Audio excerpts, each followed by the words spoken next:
डरते तो वो हैं जो अपनी छवि के लिए मरते हैं। मैं तो हिंदुस्तान की छवि के लिए मरता हूँ और इसीलिए किसी से भी नहीं डरता हूँ। ऐसा कहना है दुनिया के सबसे शक्तिशाली लोगों में शामिल भारत के सबसे लोकप्रिय प्रधानमंत्री नरेंद्र मोदी का, जिन्हें हमारे देश की राजनीति की वजह से आप प्यार करें या फिर नफरत, लेकिन उनके कार्यों को अनदेखा नहीं कर सकते। दोस्तों, वैसे तो मोदी जी का जीवन बहुत ही साधारण तरीके से शुरू हुआ, मगर अपनी देशभक्ति, अपने जज्बे और अपनी मेहनत के दम पर उन्होंने ऐसी सफलता हासिल की जिसके बारे में कोई सोच भी नहीं सकता था। वे एक बेहद ही गरीब परिवार में पैदा हुए। अपने बचपन के दिनों में जब बच्चे खेलने कूदने में अपना समय व्यतीत करते हैं, तब उन्होंने अपने घर की आर्थिक सहायता के लिए अपने पिता की दुकान में हाथ बटाई और ट्रेन के डिब्बों में जा जाकर चाय बेची। लेकिन दोस्तों, अगर आपके अंदर अपने देश के लिए कुछ कर जाने की इच्छा हो ना, तो कोई भी लक्ष्य कठिन नहीं रह जाता। कौन कहता है कि आसमां में सुराख नहीं हो सकता? एक पत्थर तो तबीयत से उछालो यारो। आइए दोस्तों, हम शुरू से मोदी जी के चाय बेचने से लेकर प्रधानमंत्री बनने तक के अद्भुत सफर को डिटेल में जानते हैं। नरेंद्र मोदी का जन्म 17 सितंबर 1950 को बॉम्बे राज्य के मेहसान जिले में वडनगर नाम के गांव में हुआ था। दोस्तों, बता दूं कि बॉम्बे राज्य पहले भारत का ही एक राज्य था, जिसे 1 मई 1960 में अलग कर गुजरात और महाराष्ट्र बना दिया गया। तो इस तरह अब मोदी जी का जन्म स्थान गुजरात राज्य के अंतर्गत आता है। नरेंद्र मोदी के पिता का नाम दामोदर दास मूलचंद मोदी था और मां का नाम हीराबेन मोदी है। जन्म के समय उनका परिवार बहुत ही गरीब था और वे एक छोटे से कच्चे मकान में रहते थे। नरेंद्र मोदी अपने माता पिता की कुल 6 संतानों में तीसरे पुत्र हैं। मोदी के पिता रेलवे स्टेशन पर चाय की एक छोटी सी दुकान चलाते थे, जिसमें नरेंद्र मोदी भी उनका हाथ बटाते थे और रेल के डिब्बों में जा जाकर चाय बेचते थे। लेकिन हाँ, चाय की दुकान संभालने के साथ साथ मोदी पढ़ाई लिखाई का भी पूरा ध्यान रखते थे। मोदी के टीचर बताते हैं कि नरेंद्र पढ़ाई लिखाई में तो एक ठीक ठाक छात्र थे, लेकिन वे नाटकों और भाषणों में जमकर हिस्सा लेते थे और उन्हें खेल कूद में भी बहुत दिलचस्पी थी। उन्होंने अपनी स्कूल की पढ़ाई वडनगर से पूरी की। सिर्फ 13 साल की उम्र में नरेंद्र मोदी की सगाई यशोदाबेन चमनलाल के साथ कर दी गई और फिर 17 साल की उम्र में उनकी शादी हो गई। फाइनेंशियल एक्सप्रेस की एक न्यूज के अनुसार नरेंद्र और यशोदा ने कुछ वर्ष साथ रहकर बिताए, लेकिन कुछ समय बाद नरेंद्र मोदी के इच्छा से वे दोनों एक दूसरे के लिए अजनबी हो गए। लेकिन नरेंद्र मोदी के जीवन लेखक ऐसा नहीं मानते हैं। उनका मानना है कि उन दोनों की शादी जरूर हुई, लेकिन वे दोनों एक साथ कभी नहीं रहे। शादी के कुछ वर्षों बाद नरेंद्र मोदी ने घर छोड़ दिया और एक तरह से उनका वैवाहिक जीवन लगभग समाप्त हो गया। नरेंद्र मोदी का मानना है कि एक शादीशुदा के मुकाबले अविवाहित व्यक्ति भ्रष्टाचार के खिलाफ ज्यादा जोरदार तरीके से लड़ सकता है, क्योंकि उसे अपने पत्नी, परिवार और बाल बच्चों की कोई चिंता नहीं रहती। बचपन से ही मोदी में देशभक्ति कूट कूट कर भरी थी। 1962 में जब भारत चीन युद्ध हुआ था, उस समय मोदी रेलवे स्टेशन पर जवानों से भरी ट्रेनों में उनके लिए खाना और चाय लेकर जाते थे। 1965 में भारत पाकिस्तान युद्ध के समय भी मोदी ने जवानों की खूब सेवा की थी।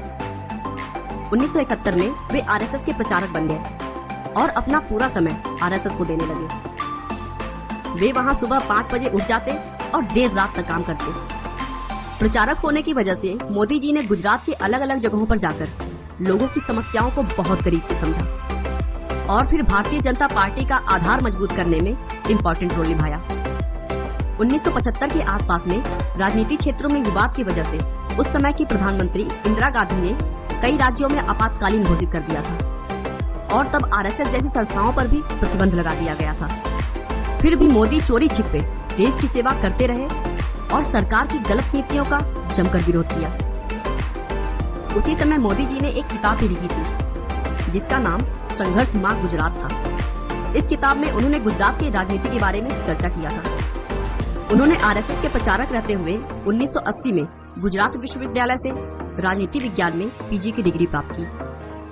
आरएसएस में बेहतरीन काम को देखते हुए उन्हें भाजपा में नियुक्त किया गया, जहां उन्होंने 1990 में आडवाणी की अयोध्या रथ यात्रा का भव्य आयोजन किया, जिससे भाजपा के सीनियर लीडर्स काफी प्रभावित हुए।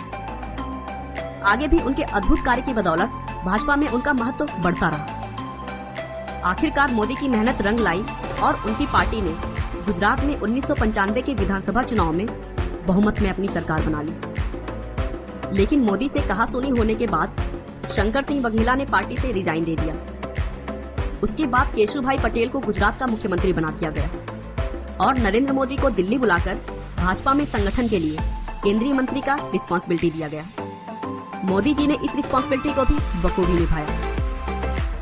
2001 में केशुभाई पटेल की सेहत बिगड़ने लगी थी और भाजपा चुनाव में कई सीटें भी हार रही थी। इसके बाद भारतीय जनता पार्टी ने अक्टूबर 2001 में केशुभाई पटेल की जगह नरेंद्र मोदी को गुजरात के मुख्यमंत्री पद की कमान सौंपी। नरेंद्र मोदी ने मुख्यमंत्री का अपना पहला कार्यकाल 7 अक्टूबर 2001 से शुरू किया।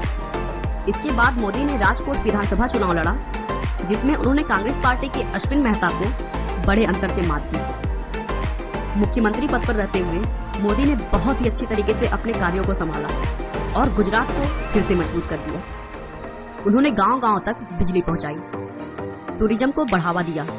देश में पहली बार किसी राज्य की सभी नदियों को एक साथ जोड़ा गया, जिससे पूरे राज्य में पानी की प्रॉब्लम सॉल्व हो गई। एशिया के सबसे बड़े सोलर पार्क का निर्माण भी गुजरात में ही हुआ। और इन सब के अलावा भी उन्होंने बहुत सारे अद्भुत कार्य किए और देखते ही देखते गुजरात को भारत का सबसे बेहतरीन राज्य बना दिया और वह खुद गुजरात के सबसे लोकप्रिय मुख्यमंत्री बन गए। लेकिन उसी बीच मार्च 2002 में गुजरात के गोधरा कांड से नरेंद्र मोदी का नाम जोड़ा गया। इस कांड के लिए न्यूयॉर्क टाइम्स ने मोदी प्रशासन को जिम्मेदार ठहराया और फिर कांग्रेस सहित अनेक विपक्षी दलों ने उनके इस्तीफे की मांग की।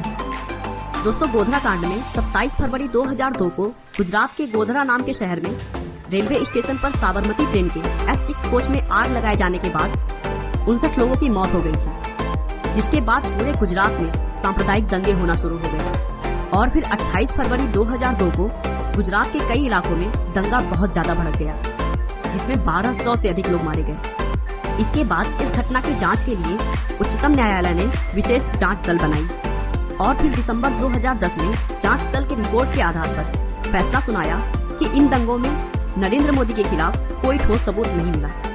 नरेंद्र मोदी ने गुजरात में कई ऐसे हिंदू मंदिरों को भी ध्वस्त कराने में थोड़ा सा भी नहीं सोचा जो सरकारी कानून कायदों के मुताबिक नहीं बने थे।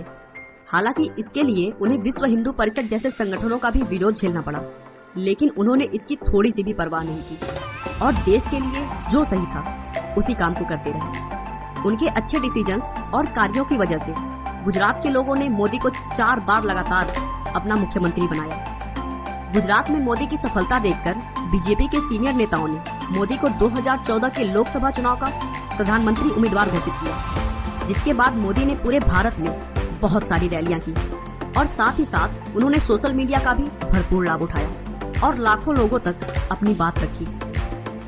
मोदी के अद्भुत विकासशील कार्य, उनकी प्रेरणादायक भाषण, देश के लिए उनका प्यार और उनकी सकारात्मक सोच की वजह से उन्हें भारी मात्रा में वोट मिले और वे भारत के 15वें प्रधानमंत्री बने। दोस्तों, नरेंद्र मोदी एक बहुत ही मेहनती व्यक्ति है। वे 18 घंटे काम करते हैं और कुछ ही घंटे सोते हैं। दोस्तों, मोदी जी का कहना है कि कड़ी मेहनत कभी थकान नहीं लाती, वह तो बस संतोष लाती है। नरेंद्र मोदी शुद्ध शाकाहारी हैं और नवरात्र के 9 दिन उपवास रखते हैं। वे अपनी सेहत का भरपूर ध्यान रखते हैं और प्रतिदिन योग करते हैं, भले ही वे कहीं पर भी हों।